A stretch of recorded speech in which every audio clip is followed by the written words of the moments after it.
Capítulo 4. Consecuencia de los razonamientos idealistas. Pero como la tesis era, todo no existe más que en nuestro espíritu, tales razonamientos llegan a hacernos creer que el mundo exterior no existe. He aquí que, siguiendo este razonamiento hasta el extremo, llegamos a decir, soy el único que existe, puesto que únicamente conozco a los demás hombres por mis ideas, puesto que los otros hombres solo son para mí, como todas las cosas materiales, conjuntos de ideas.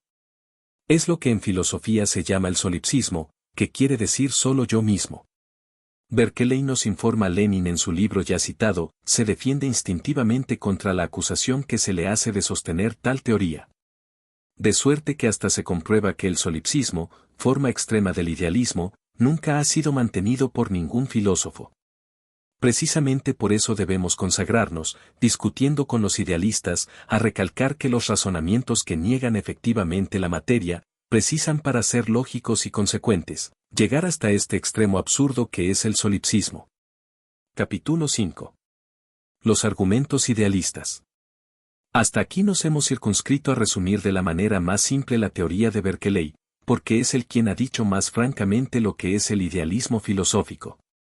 Cierto también que, para entender bien todos esos razonamientos, que son nuevos para nosotros, es necesariamente indispensable, tomarlos muy en serio y realizar un esfuerzo intelectual. Así, pues, veremos más adelante que, pese a que el idealismo se presenta de una forma más oculta, arropado con palabras y expresiones nuevas, todas las filosofías idealistas no hacen otra cosa que repetir los argumentos de Berkeley, Lenin. Y también veremos hasta qué punto ha podido infiltrarse en nosotros, a pesar de una educación absolutamente laica, la filosofía idealista, que ha dominado y que aún domina la historia oficial de la filosofía, aportando y trayendo consigo un método de pensamiento del cual estamos impregnados. Más como la base fundamental de los argumentos de todas las filosofías idealistas se hallan insertas en los razonamientos del obispo Berkeley, para resumir este capítulo, vamos a procurar descifrar cuáles son sus principales argumentos y que se empeñan en demostrarnos. 1. El espíritu crea la materia. Sabemos que esta es la respuesta idealista al problema básico de la filosofía, es decir, es la primera forma del idealismo que se advierte en las distintas religiones en las que se afirma que el espíritu ha creado el mundo. Claro que esta afirmación puede tener dos sentidos. O bien Dios ha creado el mundo y éste existe realmente fuera de nosotros.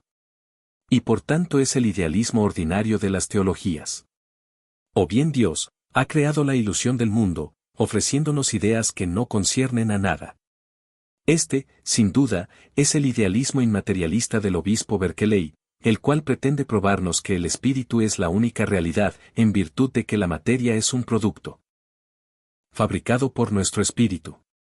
De ahí precisamente, que los idealistas afirman que el mundo no existe fuera de nuestro pensamiento.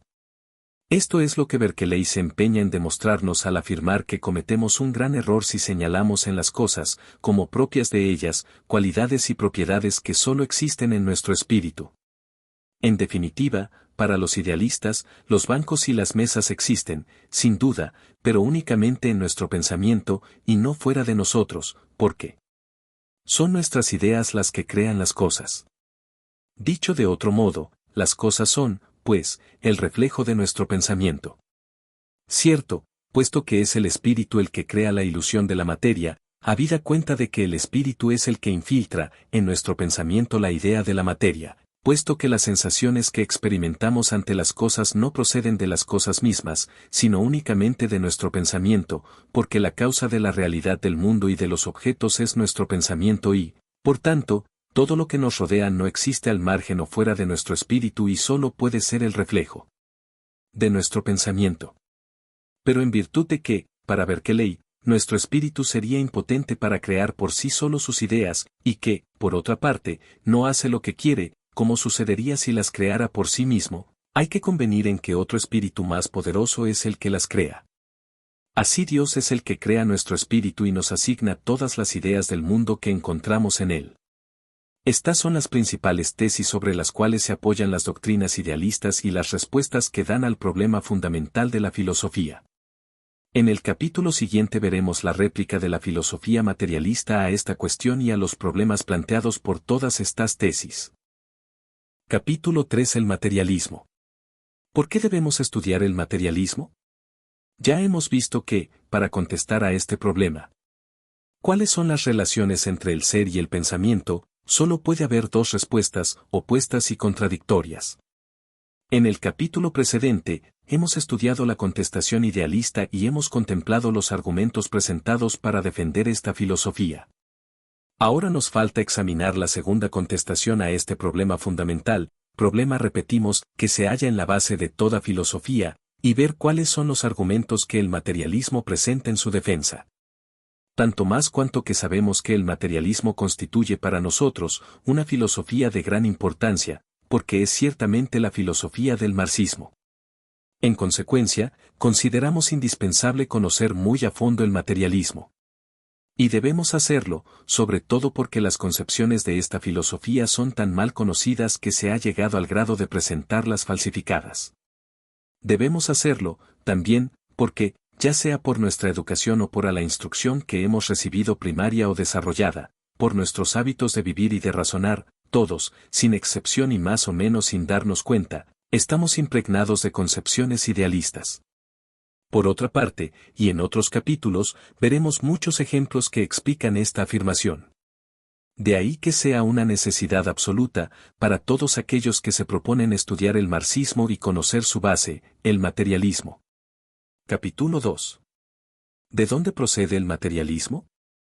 Ya hemos descrito la filosofía, de manera general, como un intento para explicar el mundo, el universo. Pero sabemos que, de acuerdo con el estado en que se encuentran los conocimientos humanos, sus definiciones han cambiado y que, en el transcurso de la historia de la humanidad, dos posiciones han tratado de explicar el mundo. Una anticientífica, que se apoya en uno o en diversos espíritus superiores, en fuerzas sobrenaturales, otra, científica que se apoya en hechos y en experiencias. Una de esas posiciones es sostenida por los filósofos idealistas, la otra, por los materialistas. De suerte que, por eso, desde el principio de este libro, hemos dicho que la primera idea que debía sustentarse del materialismo, consiste en que esta filosofía representa la concepción científica del universo. Pues si el idealismo ha surgido de la ignorancia de los hombres y veremos de qué manera se mantuvo la ignorancia, sostenida en la historia de las sociedades por fuerzas que compartían las concepciones idealistas, el materialismo ha surgido de la lucha de las ciencias contra la ignorancia o el oscurantismo. De ahí que esta filosofía haya sido tan combatida y, todavía en nuestros días, en su forma moderna, el materialismo dialéctico, es poco conocida, cuando no ignorada o negada, por el mundo universitario oficial. Capítulo 3. ¿Cómo y por qué ha evolucionado el materialismo? A la inversa de lo que pretenden los que combaten esta filosofía, y que afirman que esta doctrina no ha adelantado nada desde hace 20 siglos, la realidad es que la historia del materialismo, actualmente nos muestra esta filosofía como algo vivo y siempre en movimiento evolutivo. Con el paso de los siglos, los conocimientos científicos de los hombres han avanzado. Pues en los comienzos de la historia del pensamiento, en la antigüedad griega, los conocimientos científicos eran casi nulos, de suerte que los primeros sabios eran a la vez filósofos porque, en esa época, la filosofía y las ciencias nacientes constituían un todo, ya que una era la prolongación de las otras.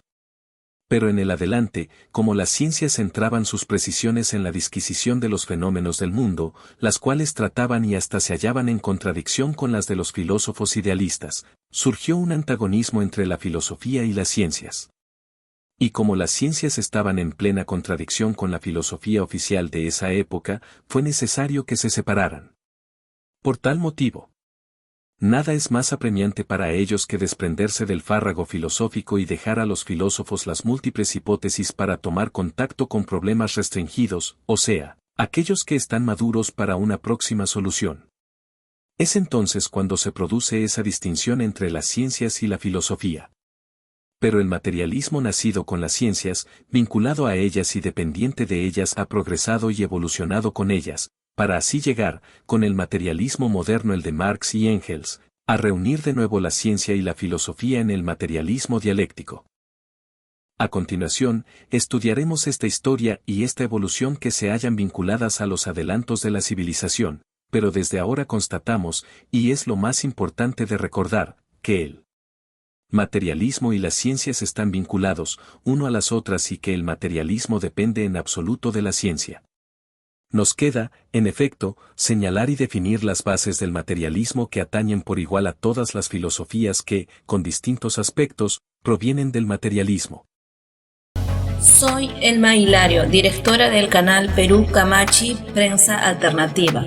Si te gustó el video, regálame un me gusta. También puedes suscribirte al canal y activar la campana de notificaciones. Si te gustaría apoyar al canal, puedes hacerlo a través de Yape, PayPal o Western Union. Lo que hagamos hoy tendrá eco en la eternidad. Ñuqanchis ruwasqanchis kunan uyarikunqa hanaqpachapi.